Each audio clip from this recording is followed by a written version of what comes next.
While I was having dinner at my daughter's house, my phone rang. The ringtone sliced through the calm like a blade. I glanced at the screen. Unknown number. I hesitated.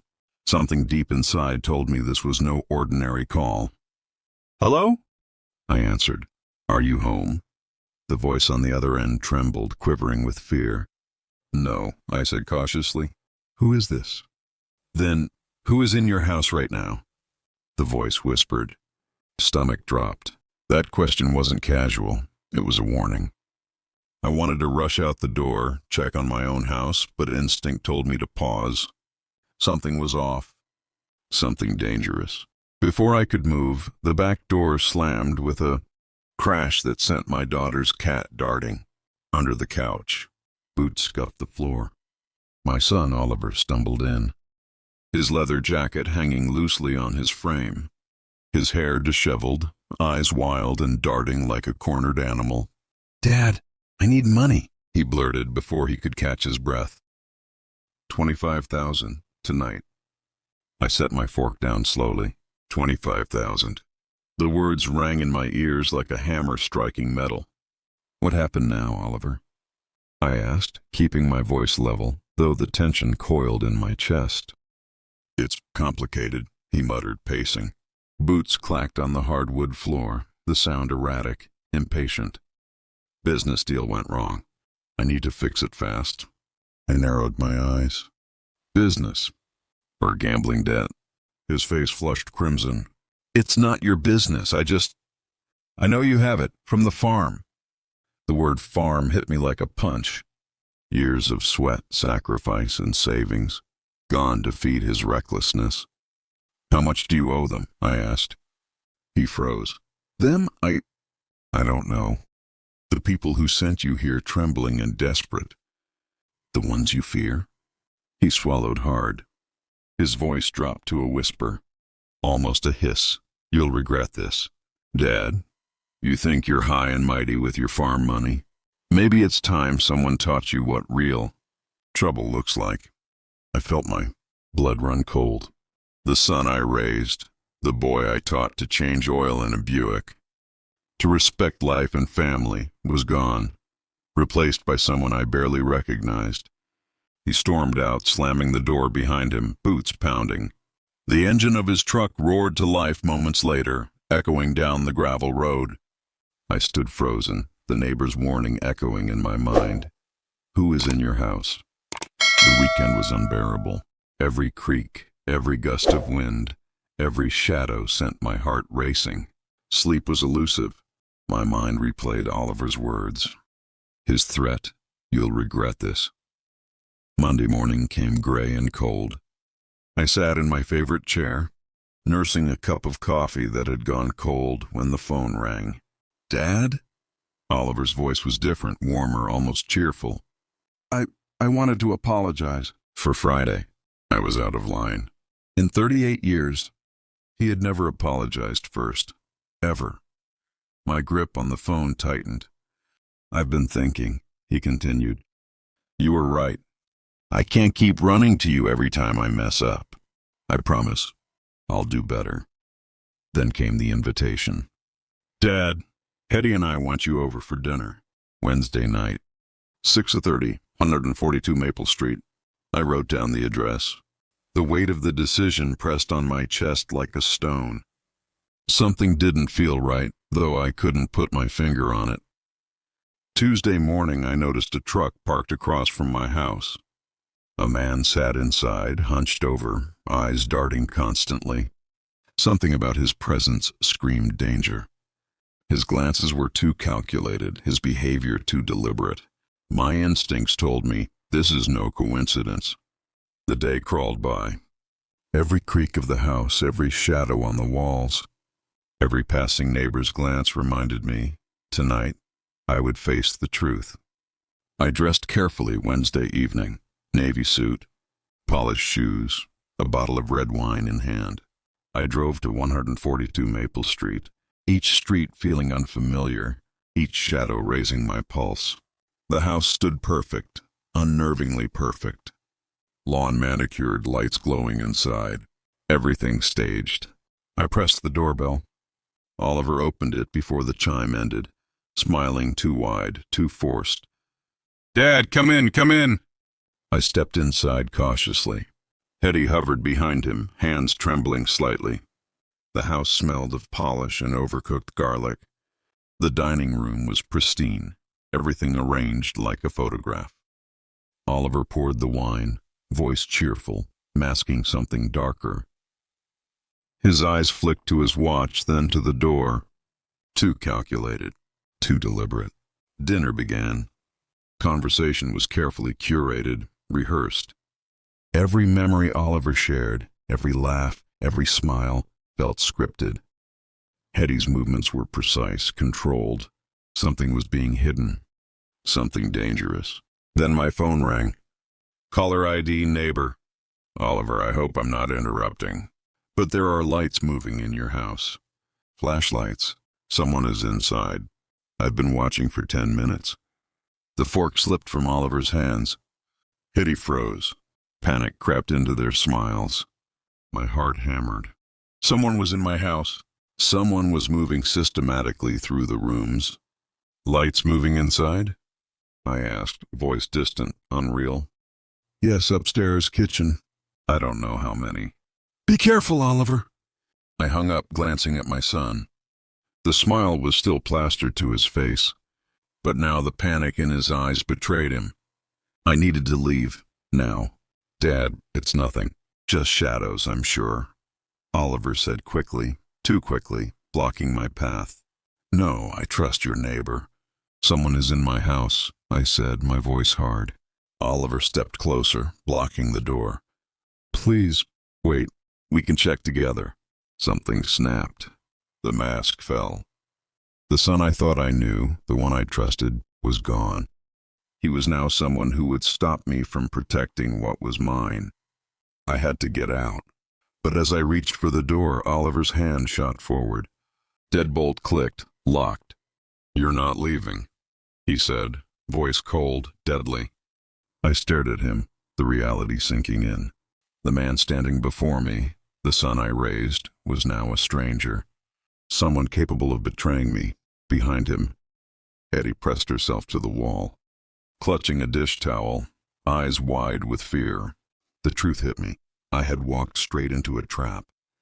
And now the game had begun.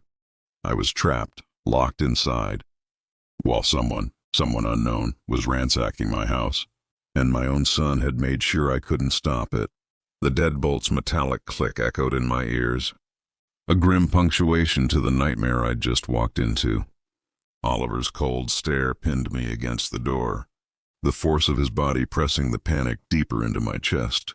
Hetty shrank against the wall, her hands trembling around the dish towel. The house, so pristine and staged moments ago, now felt suffocating, a gilded cage with a predator inside. "Oliver, unlock this door, now," I said, voice low, steady, but each word carried the weight of years and authority. He shook his head, a twitch of the jaw, a muscle quivering as though he were holding back more than words. "You don't understand. You can't just run into this." "Run into what?" "My house is being robbed." My voice cracked despite my effort to remain calm. Every instinct screamed at me to act, to smash past him, to grab whatever I could. Oliver's eyes flicked toward the window behind him. My pulse quickened. Something in that glance betrayed him, a calculation. He knew more than he was letting on. "It's not that simple, Dad. You can't." "Not that simple?" I shot back. "You just locked me in your house while someone goes through mine. What exactly isn't simple?" Hetty let out a small, strangled sound. She wasn't looking at me, not fully. She was watching Oliver, waiting for a cue, waiting for something to happen. Fear etched every line of her face, but there was something else, something almost guilty. I took a measured step forward. "Oliver, step aside, now." He didn't move.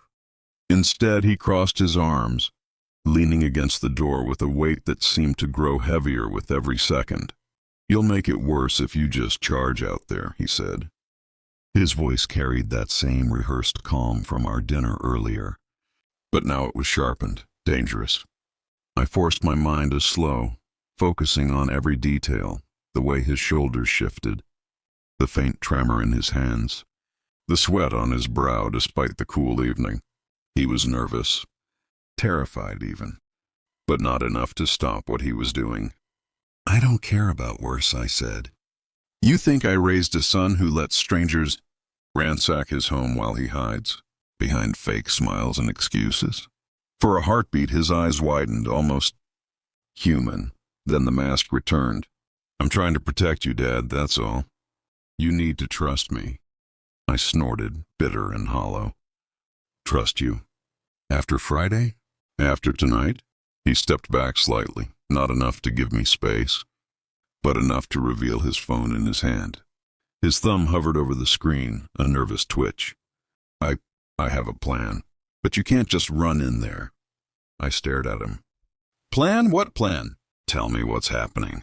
Before he could answer, a loud crash echoed through the dining room, the unmistakable sound of breaking glass. My heart leapt. They were inside, upstairs, kitchen, everywhere.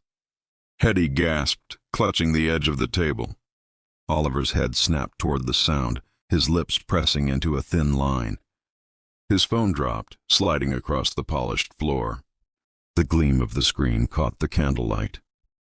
"We don't have time," I said, my voice louder now, sharper. "Step aside or I go through you." Oliver's eyes flicked to Hetty. She flinched, caught between him and me. The fear on her face was real. Her fingers clenched the towel so tight the knuckles were white. He hesitated. That fraction of a second was all I needed. I lunged, not recklessly but fast, deliberate. My shoulder slammed into his chest, sending him stumbling backward into the table. Plates rattled, silverware skittered across the floor. He caught himself against the doorway, eyes wide with shock. I didn't wait. I bolted for the back door, but the lock was secure. Not reinforced, but enough to slow me. I heard footsteps above me, light and rapid, scanning, moving. The intruders were organized, methodical. They weren't thieves. They were hunters. I grabbed the nearest object, a heavy candlestick, and smashed the sliding glass door lock. The glass didn't break, but the lock splintered, leaving just enough room for me to wedge it open. Oliver shouted, lunging forward again. But I twisted, using his momentum against him, and slipped outside into the garden. Dirt clung to my shoes and pants. Small branches tore at my jacket, but adrenaline drowned pain. I crouched low, listening. Footsteps inside the house shifted, then paused. Hushed voices, muffled but tense. I couldn't make out words, but the tone was unmistakable, urgent, almost panicked. I glanced around. The neighbor's yard was dark, the street quiet. I needed a way in, a way to stop them, or at least know what they had. My car sat where I'd parked it, keys in my pocket. That was my lifeline. But rushing home without knowing the full extent of what was happening could be deadly. I pulled my phone. No signal. Great, of course. A sudden rustle behind me made me spin. A shadow moved near the hedge. Someone was watching, waiting, calculating. "Oliver," I hissed, but no reply. Only silence, broken by the faint creak of the front porch swing in the wind. I scanned the yard, heart hammering. Something wasn't right. Oliver, he had known. He had known someone would be inside. And yet he'd done nothing to stop it. He had actively prevented me from going. The realization hit like ice water. Betrayal wasn't the word. This was deliberate, pre-planned. Suddenly the front door opened with a soft click. Someone stepped out and I froze. A tall figure, face obscured by a hood, emerged.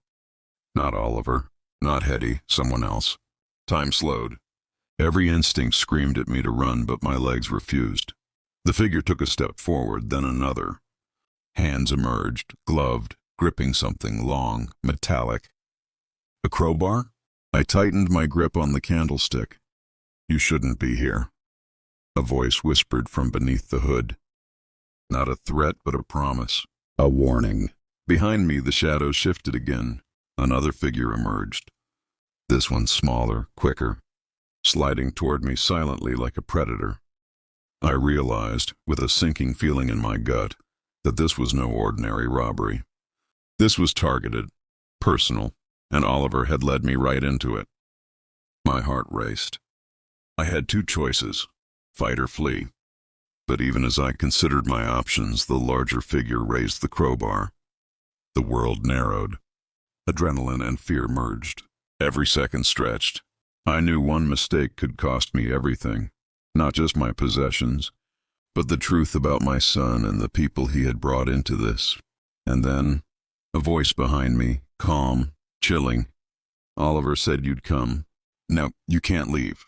I was trapped outside my house, facing armed intruders, and a revelation was about to hit me. Oliver wasn't just involved. He had orchestrated everything. The chilling words hung in the air like smoke, curling around me, pressing in. Oliver said you'd come. Now, you can't leave. I froze, my palms gripping the candlestick so tightly that my knuckles whitened. The hooded figure's voice was calm, too calm, like someone who had rehearsed this moment 1,000 times. Behind me, the shadows moved, another figure slipping silently through the garden, closing the distance with predator-like precision. The night air was cold, but sweat coated my forehead. My mind raced, flipping through every scenario I'd ever prepared for, every lesson from decades of facing danger. This wasn't a random break-in. They knew I'd come. They knew exactly how I thought, exactly how I'd react. And Oliver, he had let it happen. Worse, he had planned it. I took a cautious step back, weighing the odds. Fight or flight? Adrenaline screamed at me to act. But the intruders had the advantage, the element of surprise, numbers and preparation. The taller one, the one with the crowbar, took another step forward. The metal glinted under the moonlight, reflecting like a sliver of silver danger. You're making this difficult, the voice said, low and deliberate. We don't want unnecessary damage, but neither do you. I steadied my breath. I don't know what Oliver told you, or why you're here, but I won't let you take what's mine. A subtle shift in the shadows caught my eye. A smaller figure, faster, weaving between the hedge and the fence, moving like a shadow detached from the earth. My gut screamed they were organized, trained. This wasn't a robbery. It was an operation. I needed a plan. My house, my life, the trust I had once had in my son, everything was on the line. I glanced toward the street. No cars, no neighbors in sight. The isolation was perfect. Too perfect. Someone had watched, waited, and counted on my reaction. A sharp noise, a branch snapping, made me flinch. The smaller figure had reached the corner of the house, coming up behind me. I swung the candlestick instinctively. A muffled grunt, a crash of movement, but they barely slowed. The tall figure's voice cut through the tension. Step back, or we make this unpleasant. I froze, realizing something crucial. They didn't want to hurt me, at least. Not yet. They wanted control. They wanted fear. And Oliver had handed it to them. Where's Oliver? I demanded, trying to mask the trembling in my voice. What have you done to him? Silence. Then a slow, deliberate laugh from beneath the hood. He's occupied. He wanted you here first. He wanted you to see. See what? My mind raced. Did Oliver plan for this as a lesson? A test? Or was this the culmination of whatever darkness had grown inside him over the years? The smaller figure darted closer, circling me now, keeping a careful distance, eyes flicking between me and the taller, one calculated, methodical. I realized then that every movement, every breath had been anticipated. I forced myself to think. I had lived through storms, floods, mechanical failures, decades of labor and negotiation, but nothing like this. This was human malice dressed in calm. Look, we can do this easy, the tall figure said, the crowbar glinting as he raised it slightly. Cooperate. Don't panic. Don't fight. I weighed my options. Run back to the street and risk being cut off? Confront them and risk a blow? Or, worst-case scenario, I could draw them into the shadows of the yard and hope to leverage my surroundings. I took a deep breath. If you hurt me, if you touch a thing in my house, you'll regret it. The hooded figure's laugh was almost amused, low and controlled. Oliver told us the same thing. And yet, his voice trailed off, almost teasing, almost playful. The realization hit like a hammer to the chest. Oliver had prepared them for me. He knew my temperament, my instincts. He had fed them information. Every precaution, every step, every assumption I'd made, he had thought of it first. I needed to stay calm. I couldn't give them the fear they expected. I forced my stance, planted my feet in the dirt, gripping the candlestick with white-knuckled determination. The taller figure made a deliberate move toward the house. Time to go inside. It's nicer when you see it yourself. Inside, my heart sank. That wasn't a threat. It was an instruction. They were going to lure me in. No, I said, my voice firmer than I felt. Not without knowing what you've done. Not without knowing what you're taking. The smaller figure tilted their head, almost like a predator considering prey. You don't have a choice, they whispered. I realized something terrifying. Before we continue, please subscribe to the channel and write in the comments what time it is where you are now watching from. This wasn't just about money or possessions. This was a message, Oliver's message, and they were delivering it. The tall figure moved closer. I could see the glint in his eyes now, not malice, not anger, but precision, efficiency. He raised the crowbar higher, as if preparing for a final nudge rather than a strike. I needed leverage. I scanned the yard. Tools, rocks, even the overgrown flower bed could be used. My gaze locked on the garden hose. Not ideal, but I could use it. The smaller figure lunged suddenly, closing the distance I had counted on. Reflexively, I swung the candlestick. The impact cracked something, metal. Plastic, I couldn't tell, but it made a loud, resonant noise. The figure stumbled back. Just enough. I didn't pause. I grabbed the hose, yanking it from the spigot. Water sprayed, hitting the smaller figure's chest. They yelped, stumbling back toward the tall one. For a moment, chaos broke the rhythm. I saw my chance. I bolted toward the driveway, slipping in the wet grass, sliding toward my car. The adrenaline pumped through my veins. My hands shook as I fumbled the keys, sliding in the ignition. The taller figure shouted, raising the crowbar. I slammed the car in reverse, spinning tires in the wet dirt. The vehicle lurched backward, scraping against the edge of the hedge. A hand grabbed the roof. I twisted, yanking the wheel, and the hand flew off. Heart hammering, I accelerated. Dust and dirt sprang, leaving the hooded figures behind, at least for now. I didn't stop until the familiar streetlights of the neighborhood came into view. My lungs burned, my chest ached, but the relief was temporary. Oliver had set this trap, orchestrated the chaos, and I had only escaped because of a fraction of luck and instinct. I realized then that escaping wasn't enough. Not anymore. I had to confront him. I had to understand why my own son had betrayed me, why he had gone to such lengths. And most importantly, I had to stop him before anyone else got caught in his web. But as I rounded the corner, headlights cutting through the darkness, I saw something that froze my blood cold. A sleek black van, windows tinted, doors sliding silently, waiting, at the edge of the street, and then a figure stepped out. Not the intruders I'd just fought. Not a neighbor, someone watching, waiting. I hit the brakes. My pulse spiked. This was no longer just a robbery. This was something bigger, far bigger. Oliver's betrayal was deeper than I imagined, and now a new, unknown figure was waiting, someone whose intentions were completely unclear. My son wasn't just involved.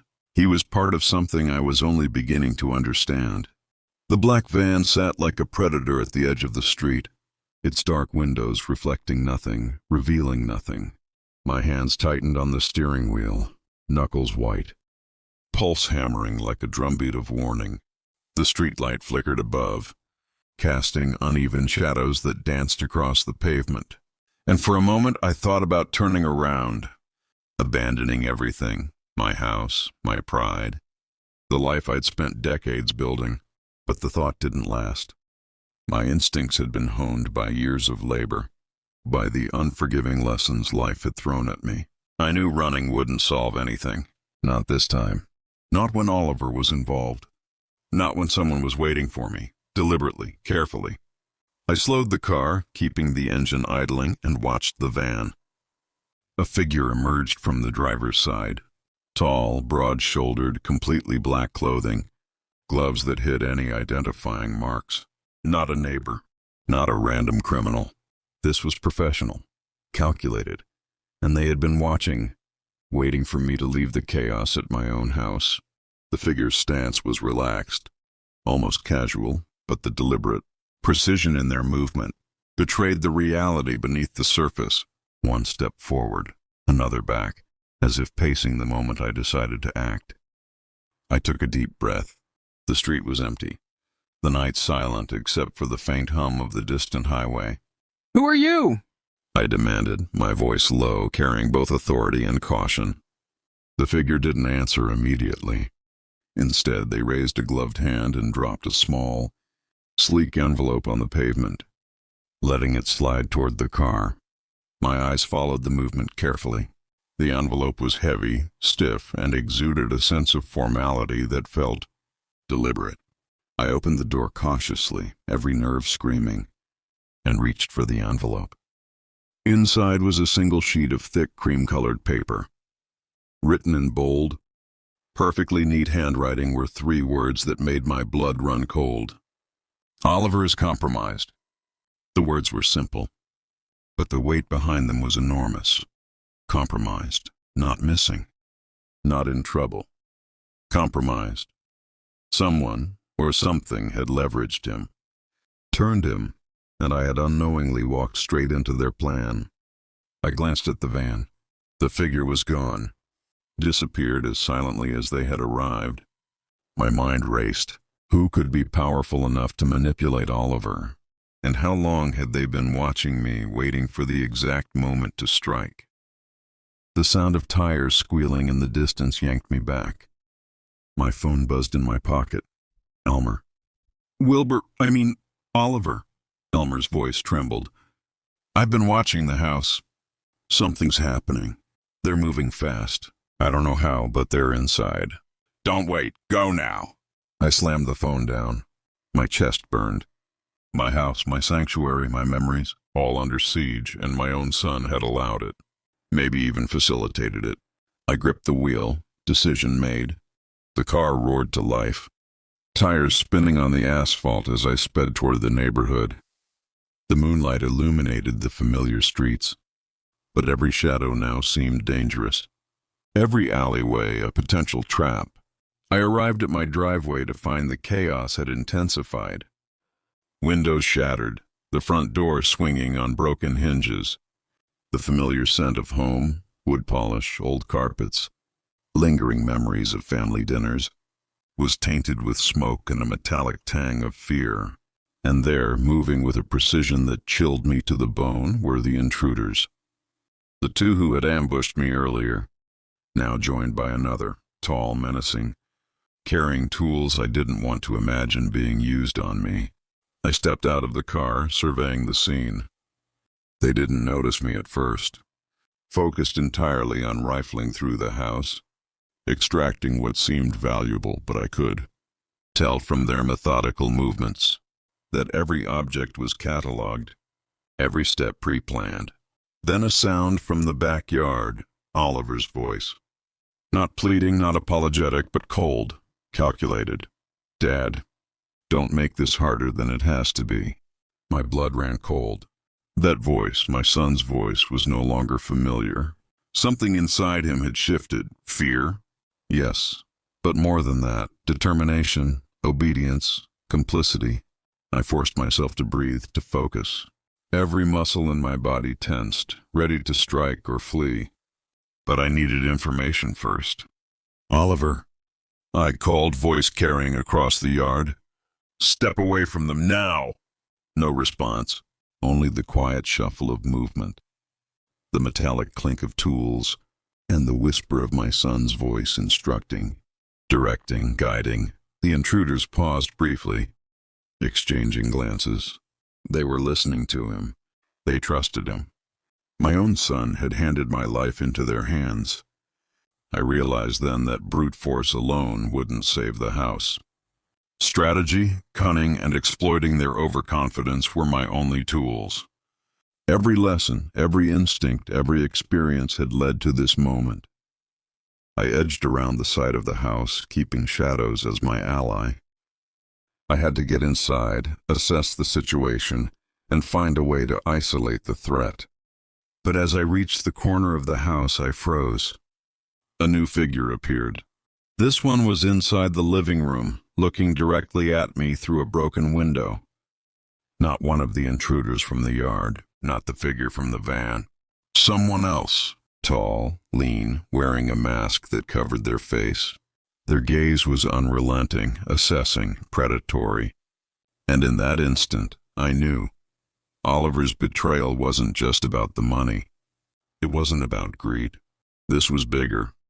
Something far darker, far more dangerous. I backed away silently, calculating, thinking, planning. But it was already too late. They had seen me.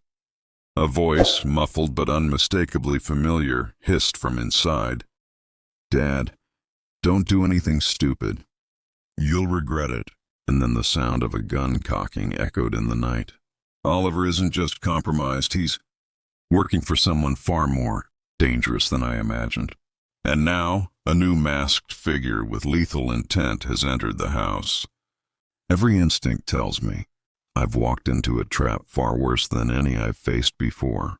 The click of the gun echoed in the backyard like a death sentence. My heart slammed against my rib cage, every muscle tightening instinctively. I froze behind the corner of the house, body pressed against the rough siding, the cold night air biting at my skin. Every fiber of my being screamed to run, to retreat, to abandon the battle that I hadn't even fully entered yet.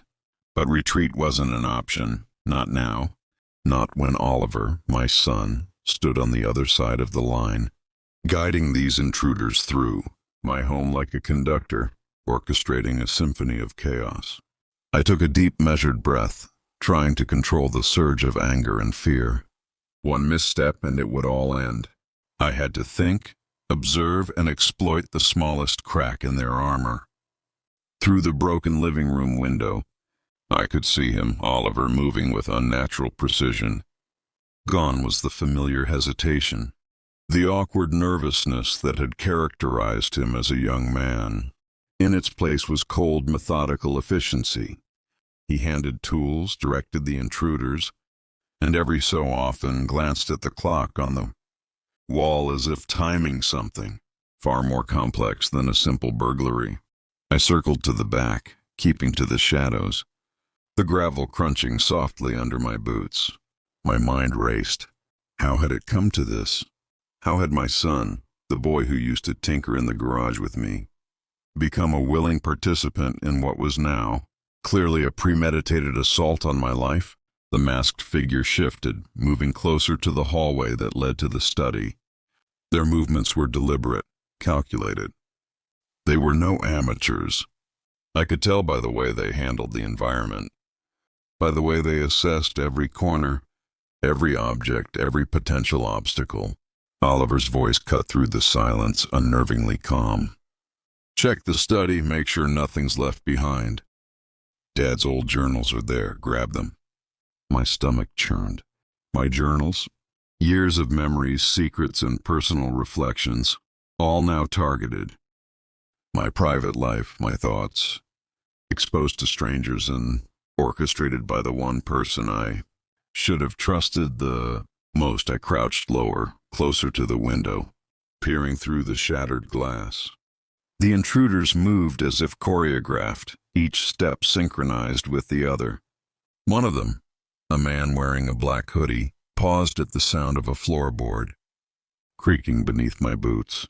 I froze, holding my breath, counting silently to 10. The man relaxed slightly, assuming the sound was nothing. A mistake, but a temporary one. Suddenly, Oliver turned toward the window, his eyes scanning the yard. For a fraction of a second, I thought he had seen me. My chest constricted. Then he smiled. Not warmly, not like my son, but with the same calculated coldness that had become his new signature. "Go check the attic," he instructed the masked figure. "We don't want anything left upstairs that could alert him." The figure nodded, disappearing into the house like a shadow. I realized then that time was my only ally. I had to act before they reached whatever they were after. I glanced around, calculating the entry points, the angles, the possible weapons at my disposal. My eyes fell on the garden hose, coiled neatly near the garage. I could use it as a tripwire, as a distraction, anything to buy myself a moment. I inched closer, crouched low, heart hammering. Every sound amplified in the silence of the night. Then a movement from the side caught my eye. Oliver was approaching the back door. He was calm, controlled, his footsteps precise. He had been watching me. I held my ground, praying he wouldn't notice my presence. My mind raced, strategizing. I could call the police, but they would take too long. By the time they arrived, it might be too late. A sudden crash inside the house made me flinch. Something heavy had fallen, papers scattered. The intruders were moving faster now, urgency creeping into their previously composed rhythm. Oliver's voice, sharp and commanding, echoed again. "Make it quick. We don't have much time before he realizes." Time, that was my enemy now. Every second counted. Every miscalculation could cost me everything. I moved closer, keeping to the shadows, my hands tight on a heavy wrench I had retrieved from the garage. My plan was simple: create a diversion, isolate one intruder, and then confront Oliver directly. The masked figure reappeared, moving from the study to the hallway. Perfect. I could handle one at a time. I hurled the hose across the yard, tangling their feet. The figure stumbled, cursing under their breath. I took advantage, sprinting toward the broken window. The night exploded into chaos. The intruders scrambled, tripping over each other, their coordination disrupted. Oliver barked orders, his voice sharp. But there was panic now, a hint of uncertainty creeping into his precision. I seized the moment, lunging through the window, landing in the living room with controlled fury. Dust and debris rose around me, the smell of broken wood and shattered glass filling my nostrils. Oliver turned, his eyes locking onto mine. There was a flicker, something I hadn't seen in weeks, something human, fear, recognition, conflict. "Dad," he whispered, but it was too late for words. The first intruder lunged at me with a crowbar. I sidestepped, swinging the wrench with calculated force. The impact sent him sprawling across the floor, groaning in pain. Oliver froze, staring at the scene, torn between his loyalty to these strangers and the bloodline that tied him to me. The masked figure backed into the corner, weapon raised, eyes darting between Oliver and me. My mind raced. This confrontation could go either way. One wrong move and everything I had built, everything I had fought for, would be gone. And then, from behind me, a sudden sound, a click. A shift made my blood run cold. Not a gunshot, not a movement, but the unmistakable sound of another presence in the room. I turned slowly, wrench in hand, heart pounding. There, standing in the shadows, was a second masked figure. Taller, broader, silent. They weren't here to negotiate. They were here to finish the job. Oliver's face went pale. For the first time, I saw hesitation in his eyes. The mask of control, of calm, was cracking. I realized then that the real threat was bigger than my son, bigger than the intruders I had already confronted. Someone else was pulling the strings, someone who had planned this night meticulously, ensuring that I would walk straight into their trap. And now, with two masked figures in the room, Oliver's loyalty fractured, and my home hanging by a thread, I had a choice: fight blindly and risk everything, or think, plan, and strike strategically. Using every ounce of experience and instinct I had, I tightened my grip on the wrench. Every muscle coiled like a spring, eyes locked on the shadows. My son was in the middle of it all, my own blood turned into a weapon against me. A single thought echoed in my mind, loud and clear. I cannot lose. Not tonight. Not to them. Not to Oliver. And then the first gunshot rang out. Oliver is now visibly torn. The masked intruder's presence intensifies, and the first gunshot signals that the confrontation has escalated to lethal stakes. Every choice from this moment on could be life or death. The echo of the gunshot bounced off the walls, reverberating through the house like a warning. My ears rang, heart hammering, and for a split second, everything slowed. Dust hung in the air, motes glinting under the dim light, and shadows twisted unnaturally across the floor. Oliver flinched, not at me, not at the intruders, but at the sound itself. His face betrayed the internal struggle I had sensed before, but now it was undeniable. Fear was creeping into the mask of control he had been wearing all night. The intruder who had fired was crouched near the hallway, eyes wide behind the mask, breath shallow. They hadn't expected me to move so quickly, hadn't expected resistance. Neither had Oliver. I gripped the wrench tighter, muscles coiled, every nerve screaming for action. The room smelled of gunpowder now, acrid and choking, mixing with the faint scent of polish and cooked food that still lingered in the dining room. "Oliver," I said quietly, my voice carrying over the chaos. "Step away from them, now." He froze, shoulders tense, gaze darting between me and the intruders. The conflict within him was raw, visible. I could see the boy I had raised, the one who had once tinkered in the garage with me, struggling against the man he had become. But before he could respond, the second masked figure advanced, weapon raised, aiming with the precision of someone who had done this before. My stomach dropped. They were professionals, methodical, and they had no intention of letting hesitation cost them anything. I lunged, swinging the wrench with calculated force, catching the first intruder off balance. He stumbled backward, hitting the edge of the coffee table with a crash that sent papers and trinkets flying. He groaned, clutching his shoulder where I had landed a solid blow. Oliver's eyes widened at the sight of me attacking. He hadn't expected resistance, not from me, not from anyone. Something shifted in him, a flicker of doubt and fear. The mask was gone now, the rehearsed calm replaced by raw panic. "You don't have to do this, Oliver," I shouted over the din. "This isn't you." He hesitated just long enough for the second intruder to strike. A rush of movement, swift, brutal, and suddenly I was forced back against the wall, wrench sliding from my hands. My chest burned from the impact, and for a moment I struggled to regain my footing. The intruder moved with predatory precision, circling, calculating, waiting for me to make the next mistake. Oliver's hand shook now, betraying his nerves. He stepped forward, trying to intervene, but I could see the uncertainty in his movements, the conflict waging within him. Then in a blur, he made a choice, or perhaps hesitated to. Long and the second intruder's gun swung toward me. Time slowed. I dodged instinctively, feeling the barrel graze past my shoulder. Heat, shock, adrenaline, everything collided in a moment of primal instinct.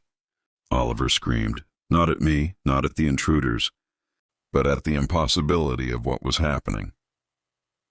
His voice cracked, raw and unfiltered. "Stop, please stop." The first intruder, recovering from my earlier attack, raised his weapon again, aiming at me with deadly intent.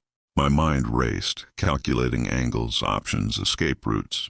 I had to act. One mistake, one hesitation, and it was over. I grabbed the edge of the table, yanking it between me and the intruder. Glass shattered beneath my grip, silverware skittering across the floor. creating a barrier just as the shot rang out again. Oliver's face was pale, eyes wide, sweat dripping down his temple. "Dad, I didn't—" "You did," I interrupted sharply, stepping forward, using the momentum to shove the table toward him. "You let them in. You led them here." He fell back slightly, shock and fear mingling in his expression. I didn't know it would go this far."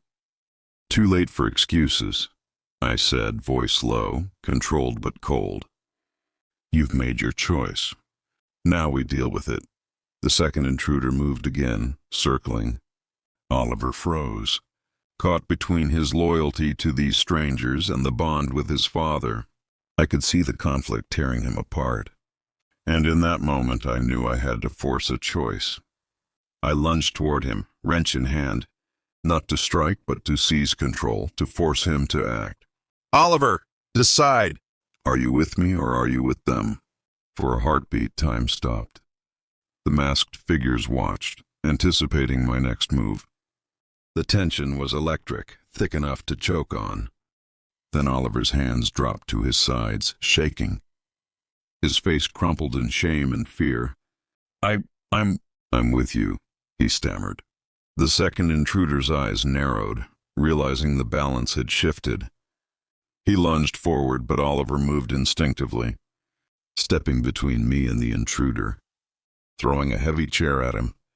The figure stumbled, giving me the opening I needed to swing the wrench. Knocking the weapon from his hands, chaos erupted.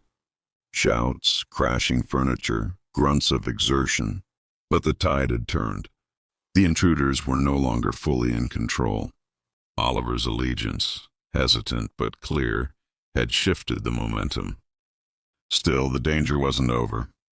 I could see through the broken window, police lights flashing, red and blue reflections dancing across the yard. Someone had called for backup. We weren't out of the storm yet.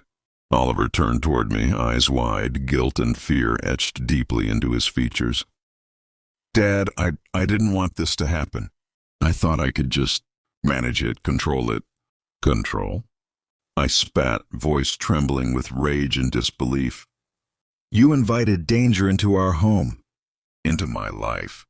He flinched at my words, tears welling. I thought I could fix it before it got this far." I shook my head, fury mixing with heartbreak. "You're 35, Oliver. You don't get to drag me into your messes anymore. Not like this. Not ever again." The first intruder, groaning and clutching his shoulder, scrambled to regain footing. I raised the wrench, ready to strike again if necessary. But Oliver stepped forward, hands raised.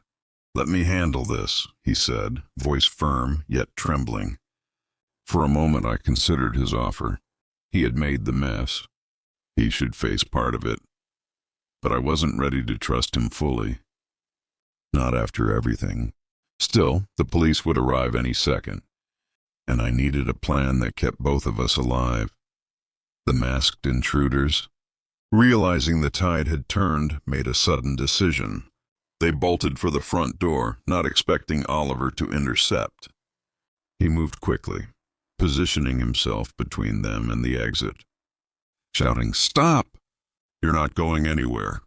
The first intruder twisted, swinging wildly, but Oliver ducked, using the momentum to trip him.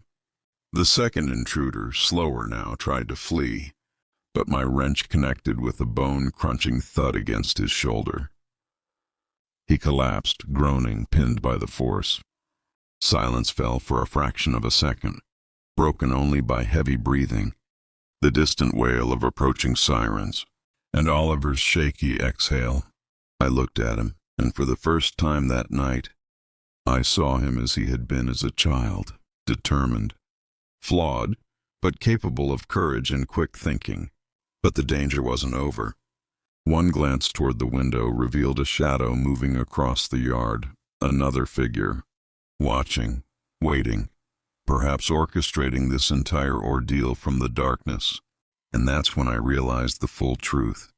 The night was far from over, and the real mastermind had yet to reveal themselves. Oliver's loyalty shifts. The intruders are subdued, but a new, unseen threat watches from the shadows, someone who orchestrated everything, setting the stage for an even deadlier confrontation. The shadow moved with calculated precision across the yard, unseen but unmistakable. My pulse quickened. Every instinct I had honed over, decades of hard work and vigilance, screamed that the night was far from over. Oliver stood by my side, wrench in hand, adrenaline still coursing through his veins. His eyes, wide with fear and determination, followed mine as I scanned the property. "They're not gone," I said quietly, almost to myself. "Someone is still out there." Oliver swallowed, his jaw tight. "Dad, I think I know who it is. The person who sent them." My brow furrowed.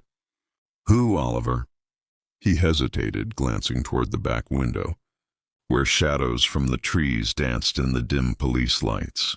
"It's someone I used to trust. Someone I thought had my back. They're behind all this. The money, the threats, the timing." His voice cracked as he realized the magnitude of his own mistakes. A sudden movement near the side gate drew our attention. A figure stepped into the faint glow of the streetlight. A tall, lean silhouette, dressed in dark clothing, face hidden beneath a hood. Even in the dim light, I recognized the gait, the familiar posture. It was Marcus, the man Oliver had once considered a mentor, a friend, and now, in that instant, he was the architect of everything that had gone wrong. "Marcus," I said, voice sharp and controlled. "Step away. It's over." He tilted his head, almost mockingly, a smile spreading across his face that didn't reach his eyes. "Over? Oh, Wilbur, Oliver, you have no idea. The game has only just begun." Oliver flinched, stepping behind me instinctively. "Dad, he's insane!" Marcus's laughter was cold, calculated. "Insane, perhaps, or maybe I'm just a step ahead. Every move you've made tonight has been predictable. Every hesitation, every attempt to protect what's yours. I knew exactly how you'd react. I tightened my grip on the wrench. You've done enough damage. It ends now. Whatever this is, you're not taking another step." Marcus tilted his head, considering my words as if weighing the threat. Then, in a sudden blur, he pulled a small pistol from his coat. My chest tightened. "Oliver," I hissed, "get down!" He dove behind the nearest hedge, crouching low, eyes wide. I lunged toward the figure, wrench raised, but Marcus was fast, too fast. A shot rang out, slicing through the tension like a blade. The bullet hit the wooden fence, splintering it just inches from my shoulder. Heat and shock made me flinch, but I recovered quickly. The air was electric with danger now, every movement calculated, every breath heavy. Marcus circled, pistol ready, eyes scanning for openings. I had to act decisively, or everything would collapse in an instant. "Oliver," I said, voice low but commanding, "stay calm. Watch my lead. We end this together." He nodded, hands shaking but determination returning. "I'm with you, Dad." We moved in tandem, using the trees, the garden furniture, and the shadows as cover. Marcus fired again, narrowly missing, the bullet embedding in the siding of the house. My heart pounded, sweat stinging my eyes, adrenaline sharpening every sense. We reached the corner of the house, and I whispered, "On my mark." We strike together. Marcus, sensing our approach, spun toward us. I lunged first, wrench connecting with his forearm, forcing him to drop the gun. Oliver followed instinctively, tackling Marcus to the ground. The three of us grappled in the dirt, the struggle chaotic and brutal. The gun skittered across the yard, coming to rest under the soft light of the street lamp. Marcus roared in frustration, swinging wildly, but Oliver's grip on his jacket and my strike with the wrench combined to subdue him. He was strong, trained, and dangerous, but we had the element of surprise, determination, and something he underestimated entirely: a father and son united. Finally, with one last coordinated effort, we pinned Marcus to the ground. His face twisted in fury, the mask of control he had worn all night now shattered.